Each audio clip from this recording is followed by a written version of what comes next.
Style. Style is the answer. What's up the people of the world? Broadcasting live from this place and you are watching us. Kami dari Universitas Pendidikan Indonesia, jurusan Manajemen kelas 3B. Aku Putri Harum Mahardika, biasa dipanggil Putri. Aku Sri Rizky Wayuni, biasa dipanggil Riri. Kita yang berkecimpung di dunia pendidikan tentu udah kenal dong sama Mas Menteri Nadiem Makarim yang kemarin lagi marak diperbincangkan nih karena beberapa kebijakan yang kontroversial. Nah, kali ini kita mau ngebahas beberapa kebijakan kontroversial beliau. Kita tinjau satu persatu ya. Nah, kebijakan kontroversial yang pertama adalah program organisasi penggerak nih, Put. Kamu udah tahu belum? Wah, kebijakan apa itu, Ri? Jadi, program organisasi penggerak ini adalah program pemberdayaan masyarakat yang secara masif dilakukan untuk meningkatkan kualitas guru sama kepala sekolah nih. Dan juga ini tuh udah bukti efektif untuk meningkatkan kualitas pembelajaran dan hasil belajar siswa. Nah, programnya ini bagus ya, Ri, sebenarnya ya. Kenapa kontroversial ya? Nah, yang kontroversial ini karena masalah pembiayaannya nih, Put. Karena biayanya itu bisa mencapai sekitar 595 miliar tiap tahunnya. Walah, kalau aku dengar penjelasan program sama tujuannya bagus sih, Ri, sebenarnya. Nah, aku juga nemuin suatu data nih, Ri. Jadi ya, ada sebuah hasil studi yang menunjukkan bahwa hampir 75% guru itu tidak mempersiapkan proses pembelajaran dengan baik. Nah, guru-guru ini fokusnya lebih ke materi yang diajarinnya aja, bukan ke tujuan pembelajarannya. Seringkali juga nih, metode mengajarnya tuh cenderung monoton dan kurang kreatif. Nah, terus ya dengan adanya organisasi penggerak ini kan sebenarnya ada pakarnya ya. Jadi itu lebih berkembang kan dan lebih inovatif gitu. Sayang juga sih kalau menurut aku kalau sampai kebijakan ini nggak berkembang. Nah, sayangnya program ini tuh naik waktu kita lagi ngehadapin pandemi COVID kemarin nih, Put. Jadi kan negara itu lagi fokus-fokusnya ke arah kesehatan. Nah, bener nih yang kamu bilang, menurut aku juga program ini tuh bagus. Cuman emang mungkin harus lebih dievaluasi lagi ya, terutama dalam masalah pembiayaannya. Iya ya, dengan sedikit evaluasi program ini bakal keren sih menurut aku. Nah, kita lanjut ya, Ri. Selanjutnya ternyata ini yang menjadi kontroversial adalah pembubaran Badan Standar Nasional Pendidikan atau BSNP dan penggantiannya dengan Dewan Pakar Standar Nasional Pendidikan atau DPSNP. Nah, alasan Nadiem Makarim membubarkan BSNP adalah karena peran lembaga ini dianggap kurang penting nih dalam merumuskan standar nasional pendidikan. BSNP itu yang kemarin ngelaksanain program UN sama kelulusan suatu satuan jenjang pendidikan gitu bukan sih? Nah iya bener banget, Ri. Kebijakan ini jadi kontroversial karena pembubarannya ini dianggap melanggar UU Sisdiknas nih, Ri. Wah iya, ngelanggar gimana maksudnya, Put? Nah, pembubaran ini dipersoalkan oleh pemerintah karena sebenarnya hasil UN yang buruk ini kan bisa terjadi karena bisa aja pemerintah itu gagal memenuhi standar yang diterapin sama BSNP kan. Tapi sebenarnya ya, kalau kita lihat dari sisi positifnya, pembubaran BSNP ini gak bertentangan sama UU Sisdiknas kok. Gak juga menyebut nomenklatur BSNP. Nah, kan juga untuk dukung peningkatan sistem penjaminan mutu yang salah satunya itu membentuk Dewan Pakar Standar Nasional Pendidikan atau DPSNP. Kalau menurut aku ya, momen kayak gini tuh harusnya bisa menjadi momentum untuk melakukan suatu perbaikan dalam dunia pendidikan kita agar dapat bergerak lebih cepat dan merata sehingga kita juga bisa mengejar kan ketertinggalan pendidikan kita dari negara-negara lain. Mendikbudristek ini juga sebenarnya sedang butuh mitra ya kalau kita lihat-lihat dari sini. Bener nih, Put. Berdasarkan hasil tes PISA di Paris kemarin, Indonesia tuh peringkatnya di 72 di antara 77 negara. Nah, hal ini tuh dikarenakan karena kompetensi guru kita tuh masih rendah. Kan kita kalau misalnya ingin menghasilkan murid-murid yang cerdas, gurunya juga harus kompeten dong ya. Terus juga sistem pendidikan kita tuh masih membelenggu sama kurang aktif nih. Dan lembaga penghasil guru juga kayaknya harus diubah nih supaya kita tuh bisa menghasilkan guru yang lebih kompeten. Agak sedih ya Ri dengernya, tapi emang ya berdasarkan riset yang aku lakuin juga, kalau dibandingkan dengan Indonesia, ternyata di Singapura itu penghargaan untuk guru sangat tinggi, Ri. Terus persyaratan untuk menjadi guru juga nggak sembarangan. Nah, kalau di Finlandia, agar setiap siswa dapat berdaya, itu pembelajaran dilakukan secara personal, Ri. Terus dilakukan juga pemanfaatan teknologi dengan sangat baik. Kita juga harus ngelakuin perubahan sistem sih kalau menurut aku. Kalau untuk di kalangan mahasiswa kan udah ada nih ya program MBKM, yang dimana program ini itu untuk mempersiapkan karir kita sebagai mahasiswa dan juga ngasih kesempatan nih ke kita buat ngasah kemampuan kita sesuai bakat dan minat kita. Oh iya, keren banget sih kalau menurut aku program MBKM ini. Pembelajaran juga bisa lebih fleksibel kan, bisa mendalami jurusan yang kita ambil. Kita juga bisa melakukan penelitian dan research yang mendalam pada mata pelajaran di AMPU. Terus memberikan kita juga kesempatan untuk terjun langsung pengabdian ke masyarakat. Jadi kita kuliah ya ilmu kita ini bermanfaat juga buat orang di sekitar kita.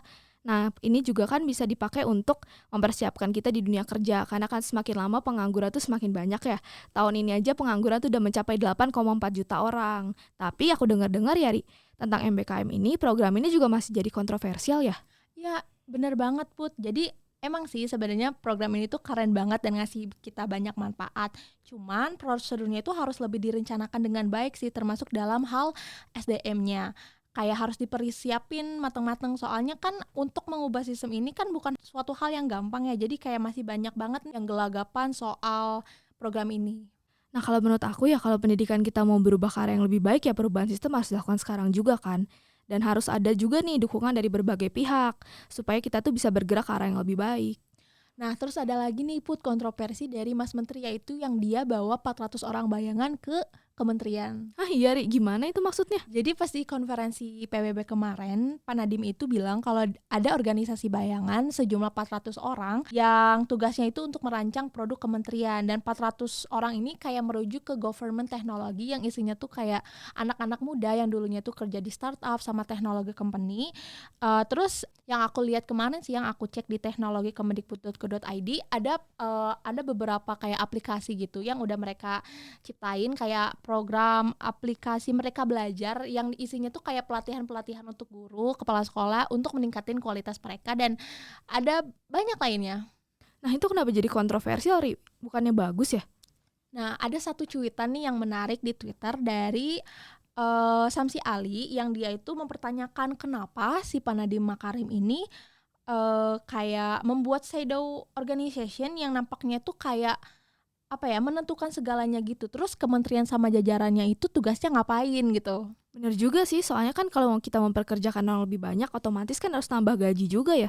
Nah terus yang udah ada di Kemendikbud sama jajarannya ngapain aja? Nah, terus ada juga nih tanggapan dari pengamat pendidikan dari Vox Populi Institute, yaitu si Indra Karismiaji. Nah, dia tuh bilang kalau dengan adanya tambahan 400 orang bayangan ini tuh justru malah memperlihatkan kalau Nadiem Makarim ini tidak bisa mengatur SDM ASN di bawah komandonya dia. Padahal kan dia sebelumnya ditunjuk sama Presiden Jokowi untuk jadi Menteri Pendidikan itu untuk meningkatkan SDM negara kita. Sama ini gak sih, aku pernah lihat video di TikTok nih Ri, yang dimana anggota DPR tuh mengkritik soal 400 orang bayangan ini. Katanya kalau tindakan Nadiem ini kurang sesuai nih dengan keadaan sama permasalahan yang dihadapi di negara kita sekarang, khususnya di daerah terdepan, tertinggal, dan terluar yang belum teratasi kan masalahnya. Nah, tim bayangan ini yang 400 orang ini tuh sebenarnya apa sih dampak positifnya bagi Indonesia? Sedangkan kan masih banyak ya persoalan yang belum teratasi kayak khususnya di daerah 3T tadi. Nah, dia juga menilai nih kalau tindakan tersebut ini udah mengacau anggaran dalam APBN. Nah iya, sampai dikritik DPR kan kemarin. Dan juga emang kalau misalnya kita ini nih mengesampingkan kontroversial yang ada, menurut kamu soal 400 orang bayangan ini gimana Put? Kalau menurut aku sih setuju aja ya dengan orang bayangan ini. Karena emang struktur ini kan yang lebih efektif ya, bukan vendor dan bukan ASN. Karena kan jauh lebih bagus dalam skill dan lebih inovatif juga kan. Kalau menurut kamu sendiri gimana, Ri? Ya, aku juga setuju banget sih sama kamu. Cuman mungkin yang di-highlight di sini tuh yang memperkerjakan tambahan orang. Kan juga itu harus ngeluarin budget lebih gede lagi kan. Terus juga kemarin tuh aku sempat baca katanya 400 orang ini tuh setara dirjen, dan itu gajinya nggak sedikit kan.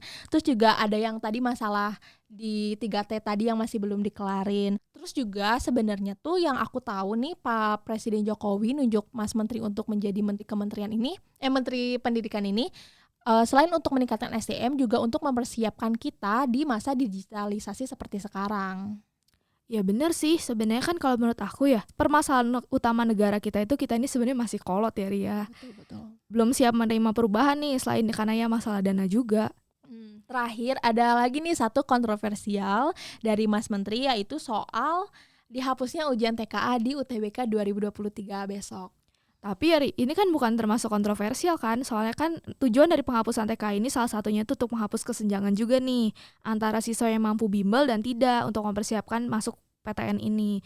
Jadi soalnya tuh lebih ke untuk mengukur kemampuan dasar kita aja. Bener, soalnya untuk bimbel itu kan harganya nggak murah ya. Terus juga gak semua orang itu mampu untuk mengeluarkan sejumlah uang yang sama untuk persiapan ujian masuk PTN. Dan mereka yang bisa bimbel di tempat-tempat top kayak GO, Inten, dan sebagainya kan mereka dapat cara khusus atau cara cepet nih buat ngerjain soal. Sedangkan yang nggak bimbel tuh enggak, jadi ada kesenjangannya di situ. Tapi ini bukan kontroversial sih ya, karena kan aku setuju-setuju aja nih sama kebijakannya. Karena kan TK ini sebenarnya nggak menggambarkan intelektualitas seseorang nih kalau menurut aku, karena sifatnya kan murni hafalan. Kalau ngitung kan kita juga ngafal rumus ya. Nah, Yang penting kalau menurut aku ya lebih ke kemampuan dasarnya aja nih, kayak penalaran, berbahasa, menghitung dasar, dan logika. Nah, itu dia nih kontroversi-kontroversi Mas Menteri. Jadi yuk teman-teman semua, kita dukung nih program yang sekiranya baik untuk perkembangan pendidikan di negara kita.